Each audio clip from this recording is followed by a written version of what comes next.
Hi, so we are here today with the fabulous Brian Stelfreeze. And if you don't know who Brian Stelfreeze is, it is a safe bet you've never picked up a comic book in your life.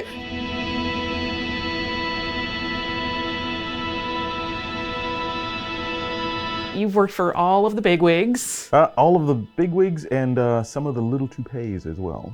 Well, and some of the little toupees that are doing really cool, groundbreaking stuff, you've had a major hand in, which is super cool. But right now, everybody's talking about Black Panther. So if you could put together like a quick 30-second primer for anybody that's like never picked up a comic and knows nothing about it, what would your key points be? The nation of Wakanda, this African nation, it's the most advanced, technologically advanced nation in the Marvel universe. It evolved completely separate from influence from the rest of the world. And even though they're extremely advanced, they're still governed by a king, by a monarch. Right. So it's kind of a weird duality that they're so advanced, but they have this ancient form of rule. And T'Challa is doing stuff in other countries constantly. He's off saving the world, so he doesn't have as much time to pay to his own nation. So that kind of causes a little bit of strife. And this is him dealing with that. And this is a cool collaboration because you are working with Ta-Nehisi Coates, yes, who comes from journalism. Yeah. So did you guys have to kind of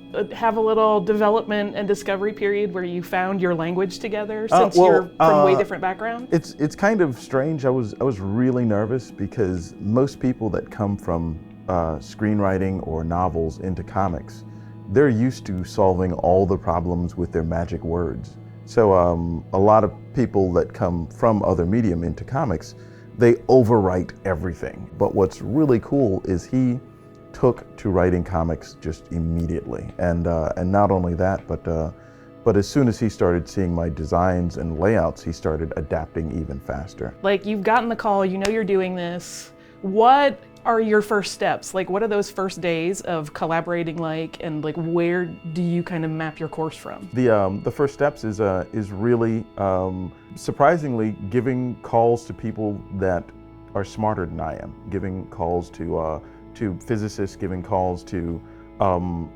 politicos and just different people to kind of find out, okay, how to make this world real. And it's a little bit weird, but I try to grasp the feeling of what we're going for. Like kind of quantify it as a genre. You know, are we going for horror? You know, are we going for comedy, action? And then I try to get comfortable with that style. So I do a lot of drawings in that style to get comfortable with it. So it's not something I have to be conscious of when I'm sitting down and drawing. And then once I'm there, then I actually start getting into the work. I start doing layouts, which are like little thumbnails of the pages.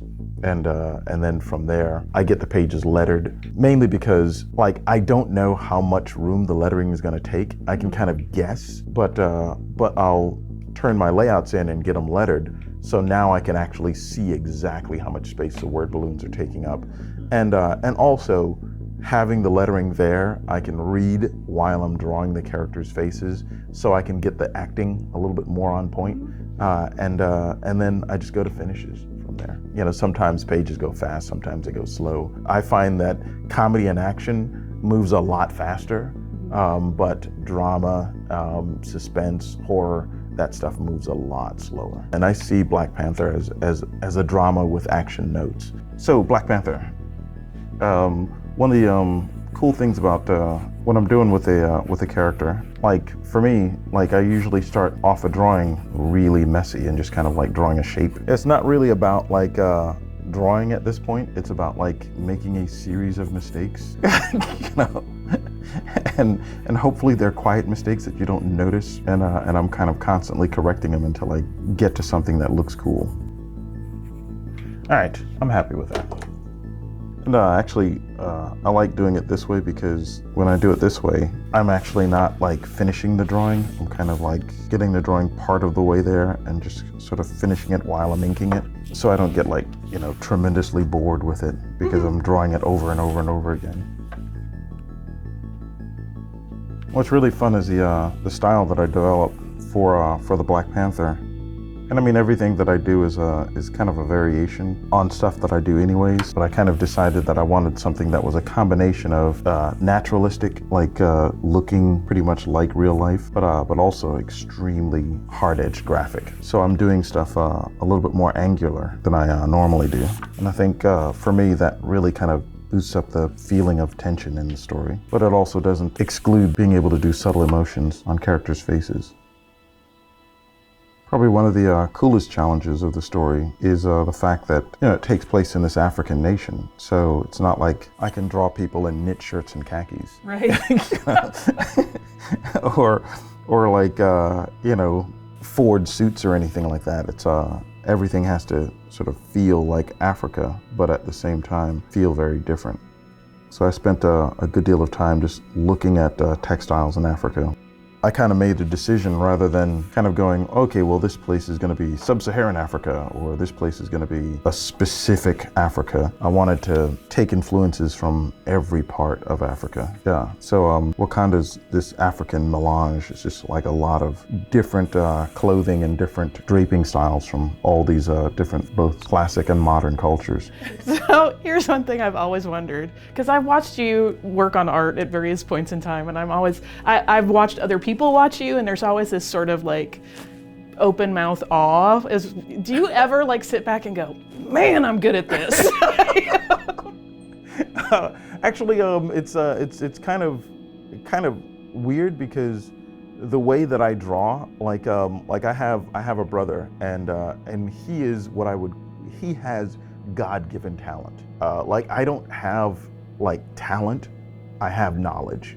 And that's what I do. It's like I try to figure things out. I try to just do things over and over and over and over again, failing most of the times until I get it.